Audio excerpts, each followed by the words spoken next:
Does anybody remember what happened October 21st, just almost 2 months ago? It was a Sunday morning. We had a squirrel event. Remember the squirrel? The infamous squirrel that blew the fuse on everything? The squirrel that made all the alarm bells go off, all the lights blink, so we had strobe lights going everywhere? Because the squirrel got caught in the electricity out here and got fried. Blew the air conditioning out, blew electricity out in every part of the building except for here. And so I told you that morning that we would have an abbreviated period, and I preached my sermon that said, "Beautiful is the world we live in." And I thought that was the last of it. I really had no intention to give that any other thought until several came and said, "I'd like to hear the rest of that sermon." And so I got to thinking about that, and I thought, this is my last Sunday to preach in 2021. And I went back and I looked at that, and I thought, I think that's how I want to end the year with this sermon. So you got the Cliff Notes version the first time. If I can remember it all, this is the full text. Grasses of green, red roses too. They're all blooming for me and for you. And I think for myself, what a wonderful world. Clouds of white, skies of blue, clouds of white. Bedazzled day, dark sacred night. And I think to myself, what a wonderful world.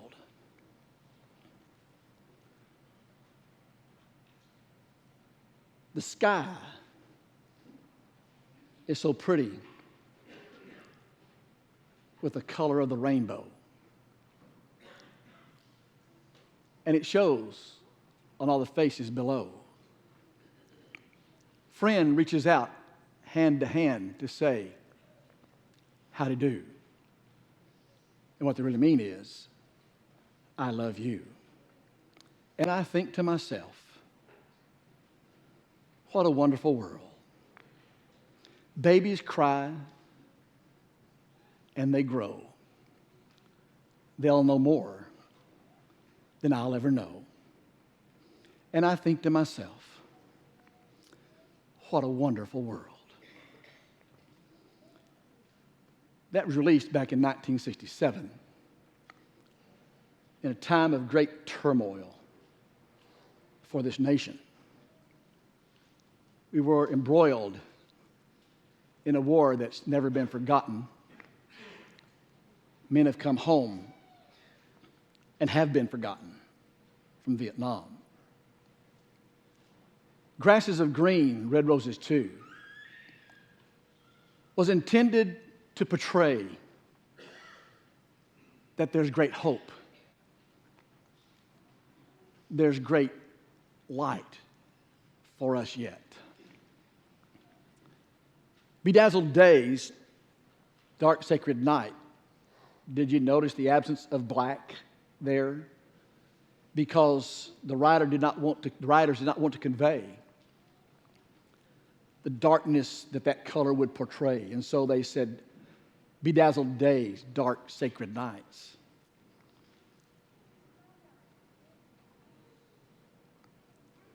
The rainbow, with all of its beautiful colors,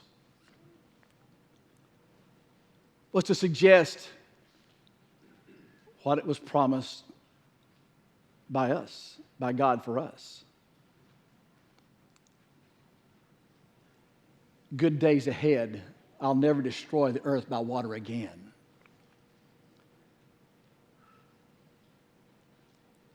Children will know more than I ever know.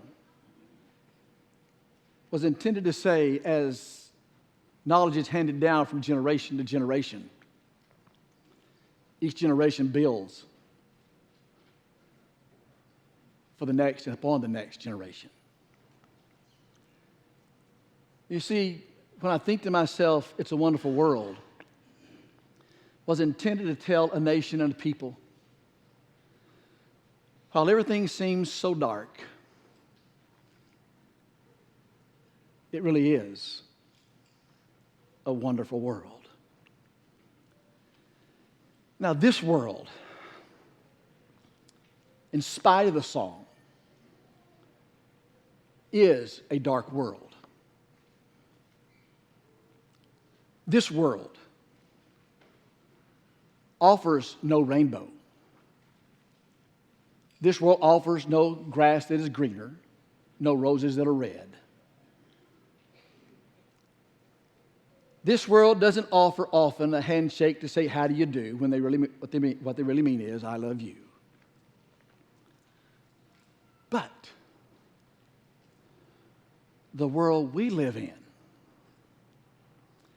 is a wonderfully beautiful world.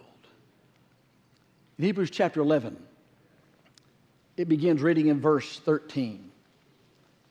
These all died in faith, not having received the promises, but having seen them afar off, were assured of them, embraced them, confessed that they were strangers and pilgrims on the earth. For those who say such things declare plainly that they seek a homeland. And truly, if they had called to mind that country from which they had come out, they would have had opportunity to return. But now, they desire a better, that is a heavenly country. Therefore, God is not ashamed to be called their God, for He has prepared a city for them. Did you notice how the Hebrew writer began? They died in faith, not having received the promises. What's the difference between us and them? We've received the promises. And just as they in faith desired that better, that heavenly country, whose builder and maker is God, so we by faith, when we open our eyes, really see a wonderfully beautiful world. I want to share a few things with you about why I think that's the case. Beautiful is the world we live in. First of all, I want to suggest to you our world is beautiful because we are people who are redeemed by grace. We are people who are redeemed by grace.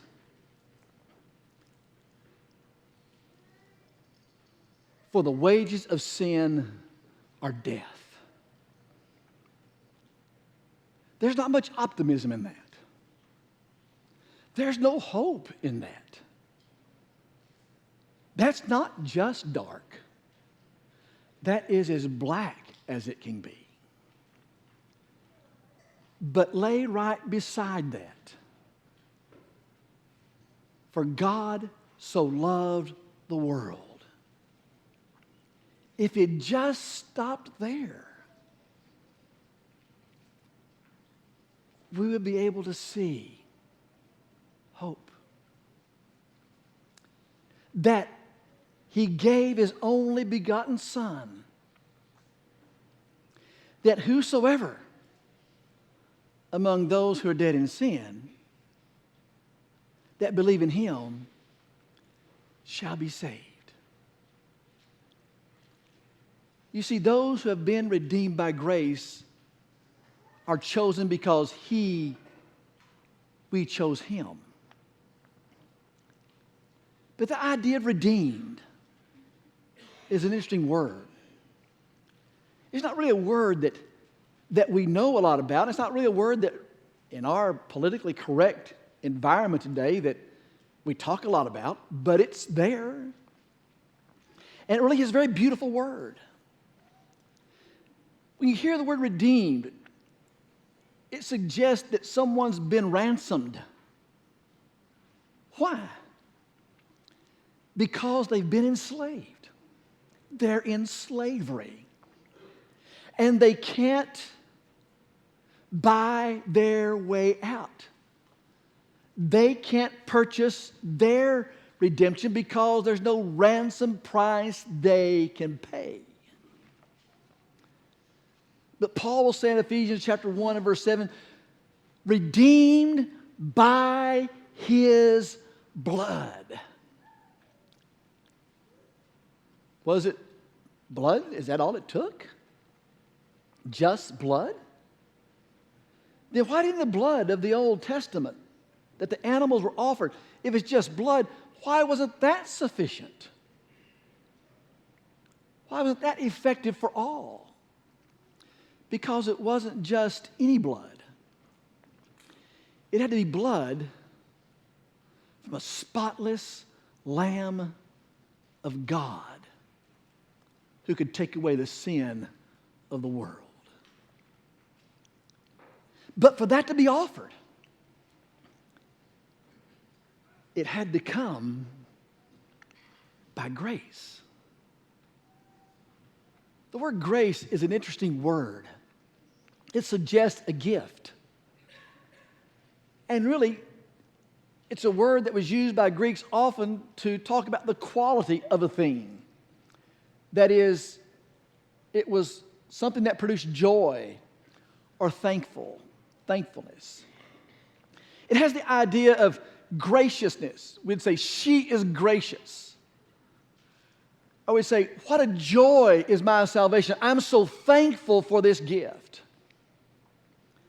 In the classical sense of the word, it had to do with a gift that was given that was not earned or deserved, but that occasioned joy and delight and thanksgiving as a result of receiving what was not deserved.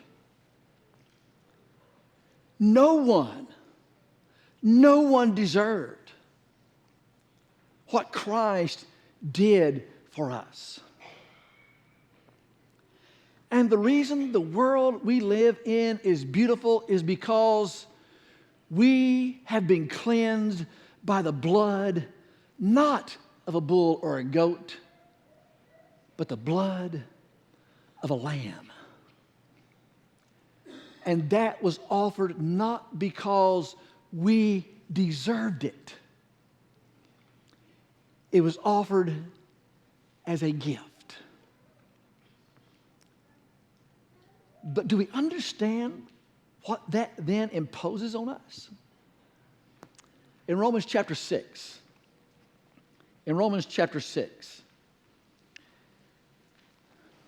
Paul will say something about this. Look at verse 15. Romans chapter 6, verse 15. What then? Shall we sin because we're not under law but under grace? Certainly not. Do you not know that to whom you present yourselves slaves to obey, you are the one slave to whom you obey? Whether of sin leading to death or of obedience leading to righteousness? But God be thanked that though you were slaves of sin, you have obeyed from the heart that form of doctrine to which you were delivered, and having been set free from sin, you have become slaves of righteousness. Still slaves, but now slaves of righteousness, not slaves of a tyrant. Not slaves because we sold ourselves, but slaves because we have been bought by another. And the price he paid was our blood. And what that means is our will is no longer our own, but now then it is his will, not my will. I pursue and obey. You see, it really is a wonderful world we live in because we are redeemed people. But second, it's because we're transformed. You see, it's not just enough that we be forgiven. In Romans chapter 8, look beginning in verse 28. Romans chapter 8, verse 28. We know that all things work together for good to those who love God, to those who are called according to his purpose. For whom he foreknew, he predestined to be conformed to the image of his Son, that we might be the firstborn among many brethren. Moreover, whom he predestined, these he also called. Whom he called, these he also justified. Whom he justified, these he also glorified. Did you get the purpose? For whom he foreknew, he also predestined to be. To be what? Conformed to the image of his Son. But how is he going to accomplish that? Well, first, man is going to have to be forgiven, justified. But before that, he's going to have to be called by the gospel. His heart is going to have to be changed. According to Ezekiel, I will give you a new heart and a new name. His heart is going to have to be changed. But that heart is going to be changed because there's a word that has been implanted in the heart to produce a new mind. Because there was an old mind that was put off and a new mind that was put on. And with that new mind put on, now there's a new heart. There's a heart that has been forgiven. There's a heart that has been cleansed. And there will be a heart that then is glorified, transformed, conformed to his image. The objective was not simply that the blood would purchase us and the blood would forgive us. It's that blood would lead to the power to transform us, to create in us a new heart. Oh God. New beliefs, new behavior, new character, new hopes, new dreams, new purpose, new outlook, new relationships, new environment, new morals, new passion, new zeal. Because a heart has been changed. And because the heart has been changed, there's a change in behavior. Look at Ephesians chapter 4. I want you to see how this looks in a couple of passages. Look at Ephesians chapter 4. I want you to see this transformation that's taken place. In verse 20, he says, "You've not so learned Christ, if indeed you've heard him and been taught by him, as the truth is in Jesus." And then he says, "That is, put off concerning the former conduct, the old man which is corrupt, which grows corrupt according to the deceitful lust, and be renewed in the spirit of your mind, and that you put on the new man, which is created according to God in true righteousness and holiness." Now, he's writing to these Ephesians who are already Christians. So he's not saying, now you're already Christians, you do this. He's reminding them of what they heard and what they learned and what they determined to do because they heard and learned it. And then he says, "Therefore, put away lying, let each one of you speak truth with his neighbor." What was it that you put away? In putting away the old man, you put away all the attitudes and behaviors of the old man, and you put away lying. He's not saying now you put away lying. You have put away lying. As you've put away lying, now you speak the truth. Be angry and don't sin. If you are angry and sin, now be angry and don't sin. And then he says, "Let him who stole steal no more, but work." Why? Having to give to those who have need because you have earned something to give them. You're no longer stealing, but now you're working to provide what others don't deserve because you've been given something you didn't deserve. Let no corrupt word proceed out of your mouth. That's what you put off. But what is good, necessary for edification, that it may impart what? Give a grace to others, that our speech may produce joy, may produce thanksgiving from others. And then he says, "Let all bitterness, wrath, anger, clamor, evil speaking be put away from you with all malice, and be kind one to another, tenderhearted, forgiving one another as God in Christ forgave you." You see the idea of malice and bitterness, wrath, anger, clamor, evil speaking? Those aren't part of the new man.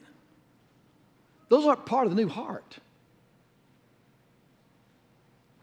The new heart is kind and puts away all kinds of anger and hate and forgives another. That's transformation.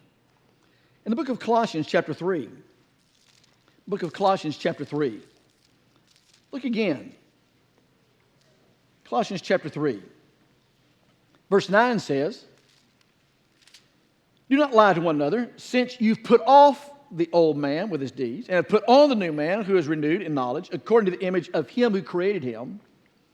And then verse 12 says, therefore, as the elect of God, holy and beloved, put on tender mercies, kindness, humility, meekness, long-suffering, bearing with one another, forgiving one another. If anyone has a complaint against another, even so as Christ also forgave you, so you must do.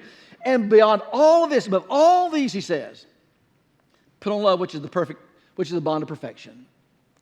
That's what transformation looks like.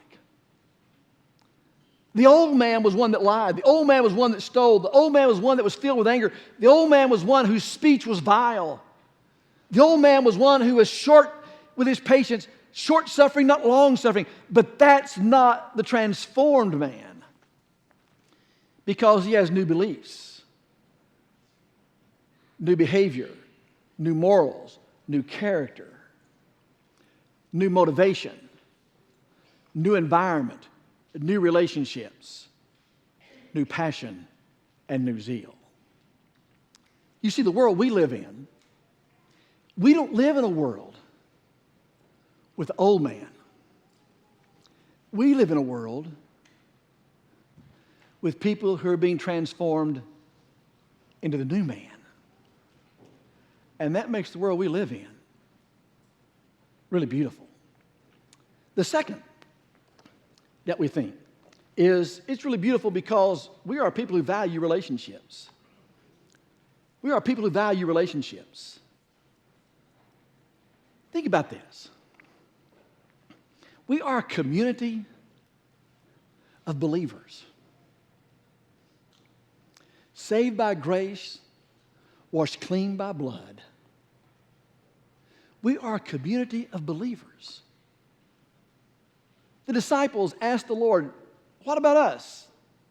He said, listen, now you have 1,000, hundreds more mothers, fathers, brothers, and sisters. Now you have what? Now you have a family larger than you ever imagined as a community of believers. You see, we've been added to something. We've been added to a saved relationship. We've been added to the church. That saved relationship. That relationship of people who all have been saved by grace, washed by blood.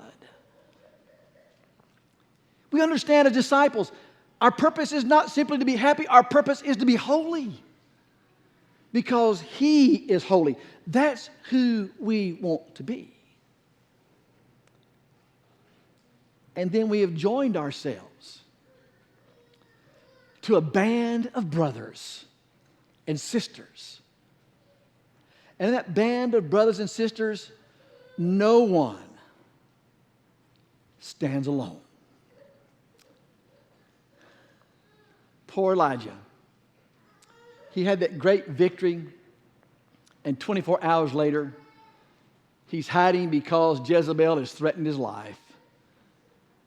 And the Lord finds him and says, what are you doing, Elijah? His first response is, just take my life.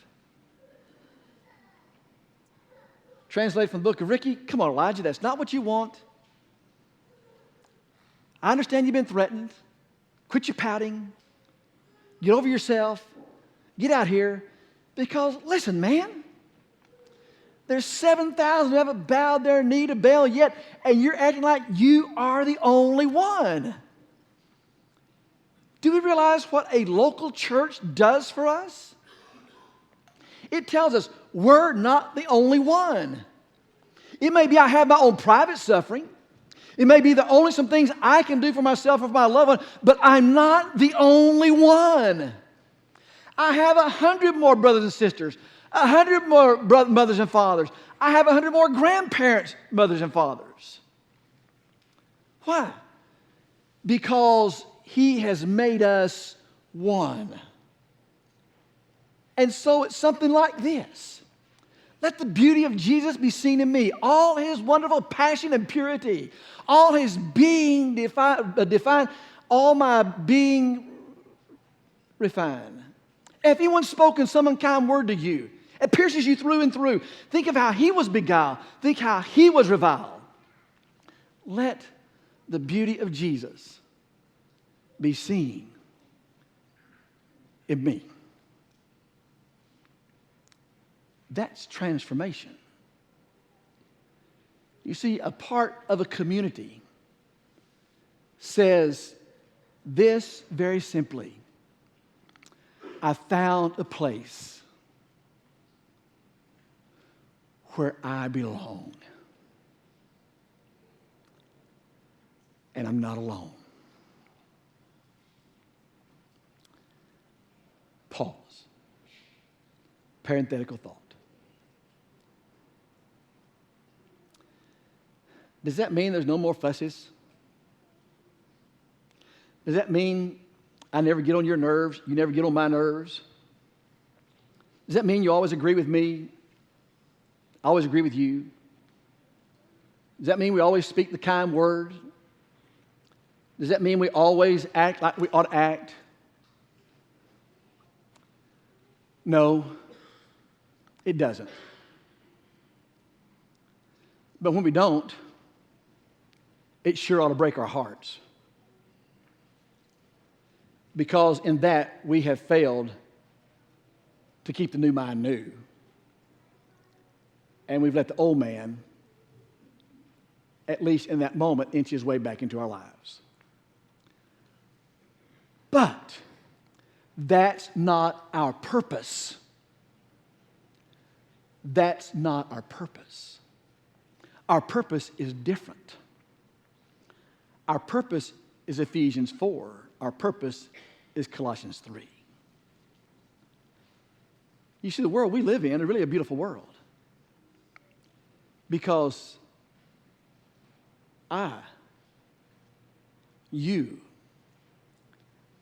we found a place we belong. And we found that place to belong not because we deserved it or because we earned it, but because of a gift that was free to us, but cost the Savior everything. And then I want you to see, the world we live in really is a beautiful world because it's a world there's always a bright sun, shiny day. It's always a bright, sunshiny day. You see, in the world we live in, the sun, S-O-N, is always shining. That's why it says in Revelation chapter 22, there'll be no need for a flashlight there. It's not like the light's going to go out in the middle of the night and you need a candle. It's not like the lights are going to go out here in this room. Everybody stay put. The emergency lights will come on. No. There's not going to be need for a light there because the sun will be there and he will be the light. Jordan this morning quoted Malachi chapter 4 and verse 2. I want you to turn to that with me, please. Malachi chapter 4 and verse 2. I want you to look at that just a moment with me. Malachi chapter 4 and verse 2. But to you who fear my name, the Son of Righteousness shall arise, with healings in his wings, and he shall go out and grow like stalled fat calves. He said what? But to you who fear my name, the Son of Righteousness shall arise, and there's healing in his wings. With the Son of Righteousness, there's healing in his wings. John said, I saw the man who could not walk arise, take up his bed and walk. I saw the man who could not see. And Jesus, with spittle and mud, put it on his eyes. And he said, go and wash. And he could see. I saw the change he made in me. He called me and my brother, sons of thunder. Because when the Samaritans wouldn't let him pass, we ask, will you call down fire from heaven like Elijah did? He said, boys, I didn't come to make people crispy critters. I came to seek and to save the lost. And I saw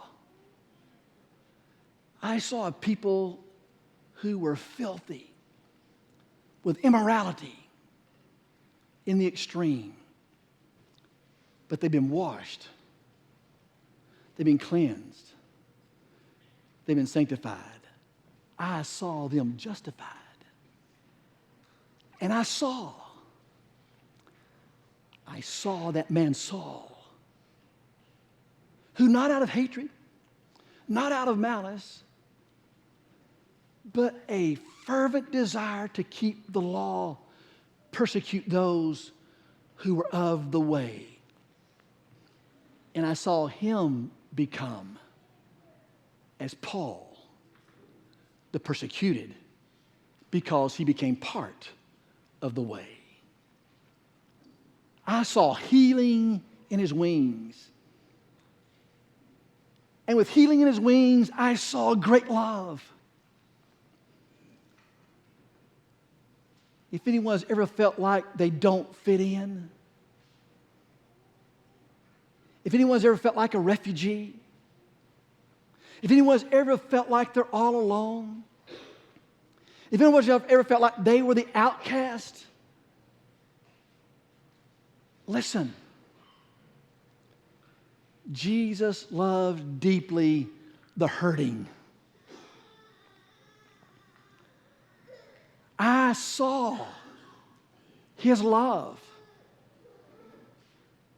for a woman at the well when she said, he told me all that I ever did and all I ever knew. I saw him say to his mother, with some of his very last words, behold your son. And he looked at me and said, behold your mother.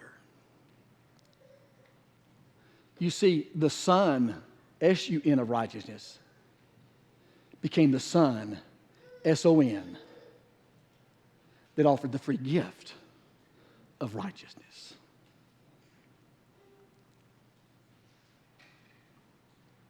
The world in which we live in is really a very, very beautiful world. Because the Son, S-U-N of righteousness, has made righteousness possible through the blood of the Son, S-O-N.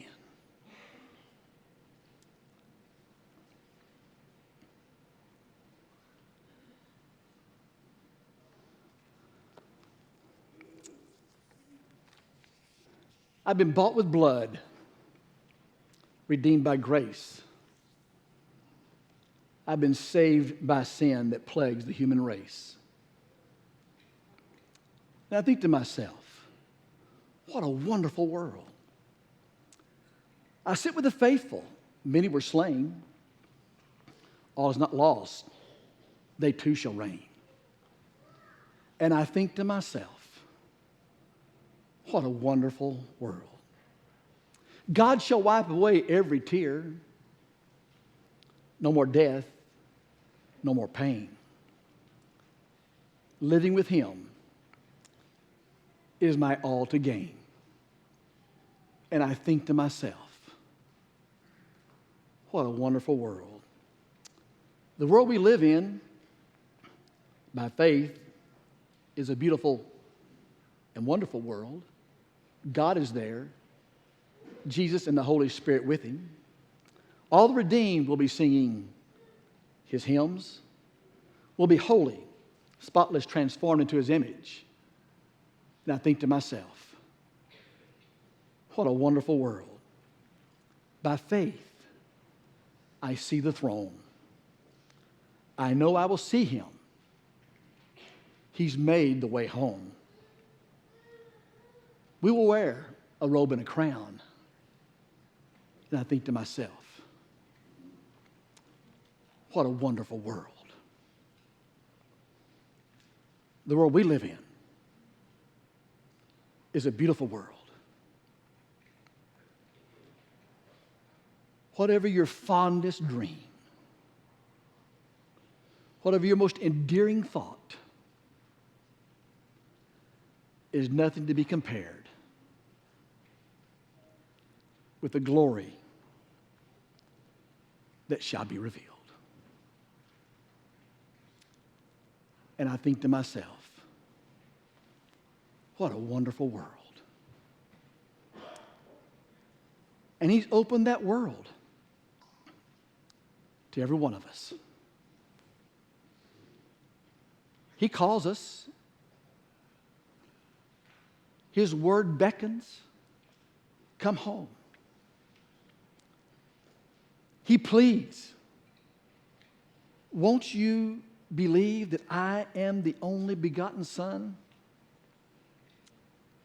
And make my will your will? Change your mind? And cry before all, you're my Lord. And be washed by the cleansing blood that was given for me and you at the cross. That's the entrance that's made possible by grace into a wonderful world. If you and I aren't living in that world, now's the time to take advantage and enter. While we stand and while we sing.